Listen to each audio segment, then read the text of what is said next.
Thank you for calling BDO. This is Jill. How may I help you? Good afternoon. Sir, good afternoon. This is Yes Carlo. po. Mm-hmm. May concerns lang ako tungkol sa...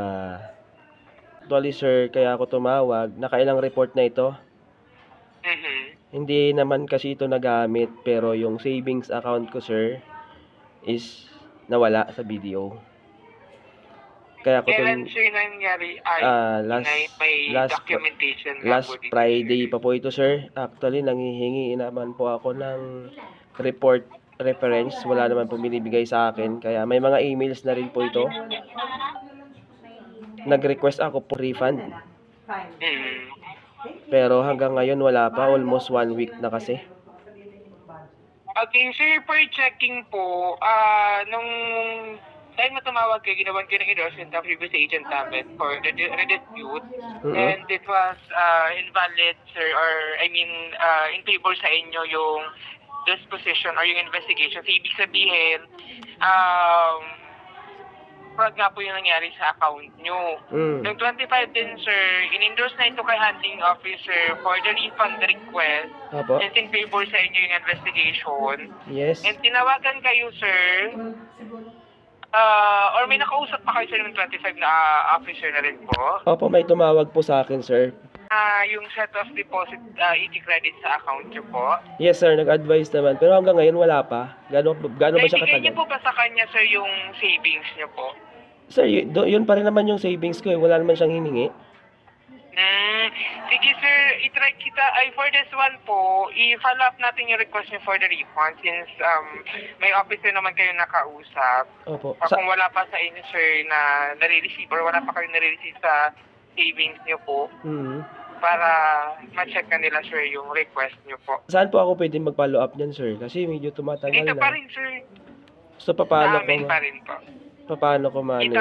Itawag nyo lang ulit sa amin, sir, kung wala pa rin kayong ma-receive na credit sa inyong savings account po. Kailan po ako pwedeng tumawag ulit, sir? Kasi Friday ngayon eh. Opo. Kung sakali, sir, until Monday wala pa din, tawagan nyo ulit kami ng Martes po, 31. Available pa naman yung line. So tatawag na naman ulit ako kasi alam mo, sir, kung makikita mo dyan, birthday ko ngayon, wala akong panghanda, sir, kasi kinuha nyo yung savings account ko eh. Sorry, I understand, sir. Bakit, Sige sir, po, gusto ko rin ganito na lang. malaman, sir, bakit ganon? Savings account ko yun, bakit pinakialaman ni BDO? Ibig sabihin ba, hindi safe ang mga savings account ng mga tao, ng mga depositor sa BDO, kaya ganon, nawawala, ganon ba? Paano ba nangyari? Regarding dyan, sir, sa concern nyo po, nasa terms and condition yung set of deposit.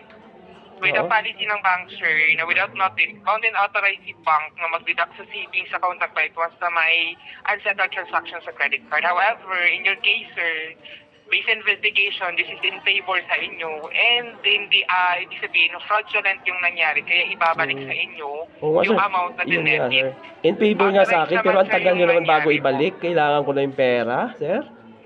Naramdaman kasi natin, sir, Pinakialaman kasi yung pera ko eh. eh. Pera ko na yun, pinakialaman pa ng BDO. Grabe naman si BDO. Pasensya na sa Hindi na talaga inconvenience, mapagkatiwalaan si BDO. Ganun ba ngayon? Sir, yung set of deposits sa credit card po na punta, that is authorized po or hindi siya invalid po. Oh, di ba, sir, meron kayong tinatawag na KYC, Know Your Customers. Hindi nyo malang inalam mo na yung customer nyo kung sino yung gumamit ng card na yon. Basta nyo na lang dinidak sa akin.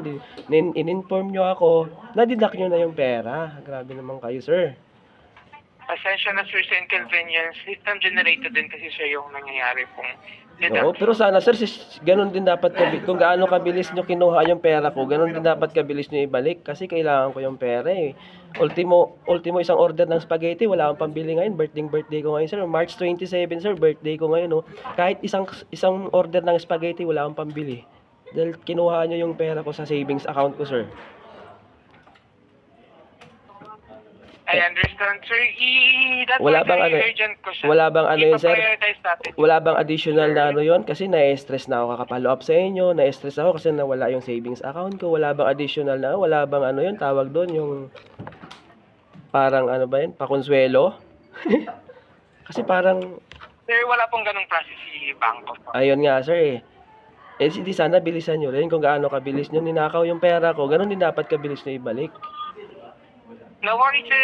Itatag sa urgent ko yung request nyo. Sige para sir, maging pa-urgent ng naman iba sir, pa. pa-urgent naman po. Kasi mag-Holy Week na, yung pera gagamitin ko din sa Holy Week, magbabakasyon kami eh. Naintindihan. Sir. No worries po, ipaprioritize natin yung call. Opo sir. Sir, hindi po ako galit, nagpapaliwanag lang ako sir ha. Gusto ko rin maintindihan ng mga taga-BDO na ganun yung nararamdaman ko ngayon. Pero Hindi po ako sir, galit. remind ko kayo na ang sinalang tayo natin kasi for refund is 5 banking day. Bali, nasa pangatlong araw pa lang ngayon simula nung Opo, sir. natawagan kayo. Sir. So, So, until 31 aasahan ko yan, kayo sir. kailangan Pag within 5 days na wala pa rin, hindi ko alam kung anong gagawin ko, ha?